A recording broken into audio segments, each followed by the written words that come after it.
So part two of this video. I have to also stop touching my face. So a lot of the videos that came out is about this girl. Like Aberrant Preach's reaction to this video was about this girl.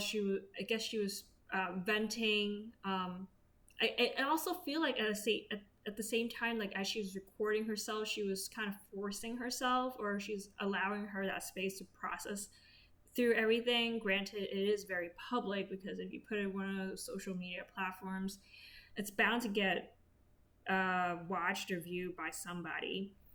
But she talks about how she'd been in this relationship. This person has already told her, that they're not gonna be this typical, or this guy's not gonna be this typical partner where they're gonna buy flowers, gonna make their relationship public and stuff like that. But it sounded like upon her being through the relationship, she realized she has these needs and she was trying to address them, but the person wasn't able to fully commit to what it is. And I don't know how long they dated for, right? I don't think that was specified in the video, but she did mention, like, in the beginning of the relationship everything was great. It was only like 3 months down the road that realized like this relationship wasn't meeting her needs, and the guy did not want to meet her needs. And after breaking up, I don't know how long of a time lapse between her and her breakup with the guy. The guy dated another girl and made it, posted and made their relationship public. Seeing that they were going on trips and vacations together, when in fact, it just feels like it really hurts because, he told her one thing, but, in practice, when he found his quote unquote right girl, I don't know if that's the case, that he did a 180 and he went up against all the things that he told her. But at the same time, I'm assuming that when they broke up, or maybe during the relationship, he expressed that fact that she meant the world to him, but his actions spoke otherwise. And now she vented how much of a scumbag he is, but at the same time, she also I feel like she does acknowledge her implicit responsibility in this matter of how she let this happen to her, right? She could have made the choice of leaving the person, but she didn't. And at the same time, I think maybe she was still holding on to the fact while being in the relationship that this person would change for the better. I think sometimes we do, in the relationship, we do that because we're hoping things would change. Your partner would eventually come around and be able to meet your needs.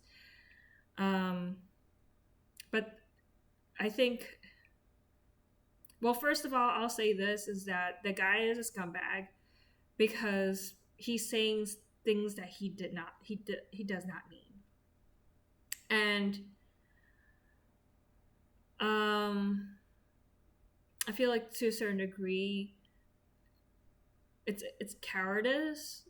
That's what it is, because sometimes telling the truth and getting the reaction that is deservedly so for towards the behavior that we have performed against, and probably an unfair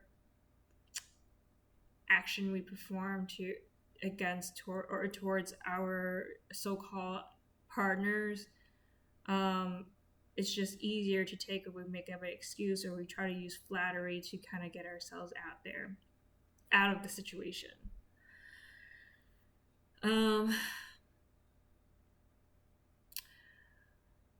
I I feel like I've been on both sides of that, where I've been on the side where I was mistreated, and looking back at the situation, yeah, I have agency in that I could have left the relationship. I think once if once you give that person once or twice of a chance, um, you gotta leave it. And then the other side, um, I try to you know I do try to stay as honest and to my word as possible. But there are times where like I'm very bad at confronting the issue until like I finally get into a situation where I have to force myself to confront the issue. But at the same time, I do try to express myself, or stay true to myself and really say what I feel, because I think it's only fair to give the other person the truth, because I think that's what true kindness is. I kind of wished my ex, um, the one that I broke up with in 2020, would have been a little bit more honest with me. Um, I feel like it would have been easier to move on. Um, granted, I'll probably still deal with my trauma and my troubling times, but maybe it would have, since it would have been sooner, instead of having our feet kind of dragged around and wasting our time. Some can argue that I was wasting my time because I've decided to stay with the person who told me that they didn't want to be in a relationship of any sort. So it would have been kinder that way. Nice doesn't necessarily equate to kindness, because nice can be very artificial, right? I feel like sometimes when you're nice to your person, you may not necessarily show the true depth of what you truly think and feel. I think kindness comes with being sometimes a little bit stern, pushing those healthy boundaries, um, being honest and transparent in communication about expectations and needs and wants is probably the best way to go, because then I think either party kind of knows what to expect, and then people can discern whether they're compatible or not at the end of the day.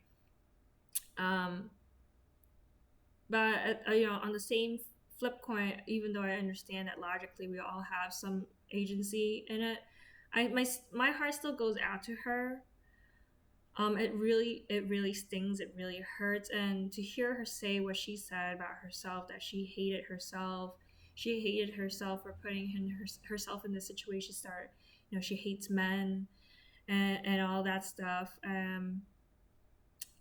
I do agree with what Preach was saying, is that I think she should get professional help, because that baggage is not easy to simply just pass on. You need to process it fully. You need to really introspectively look at it. You need to rebuild your confidence, mourn that relationship loss, in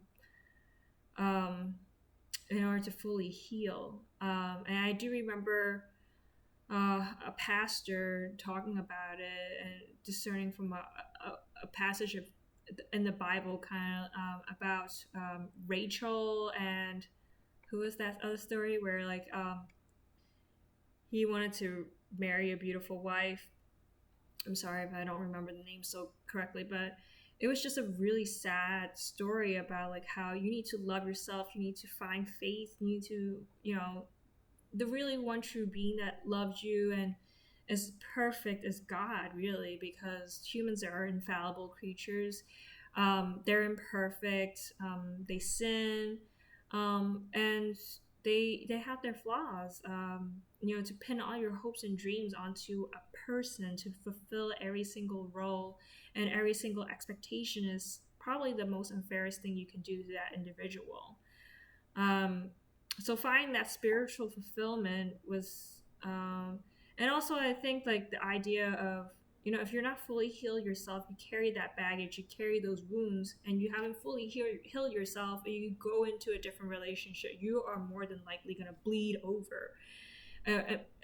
Bleed all over, fountain of blood sprinkling all over the other person and hurting them, and they in turn will leave the relationship with inflicted wounds, regardless of whether you're bleeding all over them intentionally or unintentionally. And they in turn will also do the same thing, because now they're carrying that similar trauma going into the next relationship if they haven't fully processed what they needed to process in order to move on, right? They're always going to be dealing with those insecurities, dealing with PTSD about, like, if a partner acts this way, does this mean it's going to end, and things like that.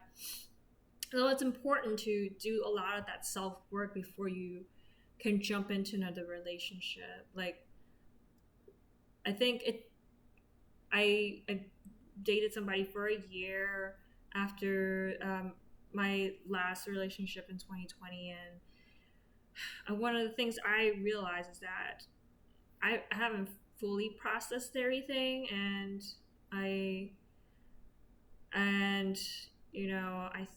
think probably for the next few years I probably still need time to process everything that has happened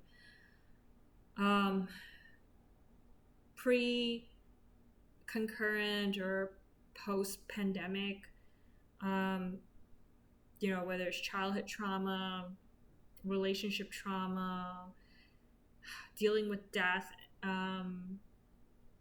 and still trying to live and still process what happened of, with the suicide attempt back in 2020. It's just I need to do that self-work. I also have a lot of health struggles myself, and confidence issues. I will not, I don't think lying to myself about having those issues would really help. But, I'm working with a therapist. I'm trying to process it as best as I can. And I think I definitely made a lot of progress. I'm going to say this, I'm going to continue to make progress. And to those that are listening, you will too. Continue to work on yourself. Continue to do what you need to do to take care of yourself. Build a good, strong support system all around you, so that, if you ever need to lean on someone, you have it there. And also, like, do things that are fulfilling to yourself. Find hobbies, find things that, if you have a bucket list, I think it's a really good time to actually start checking off those items. Like, for instance, the other day went skydiving, which is really fun. I think I definitely would do it again. I think it's also, I'm going to talk about in part 3,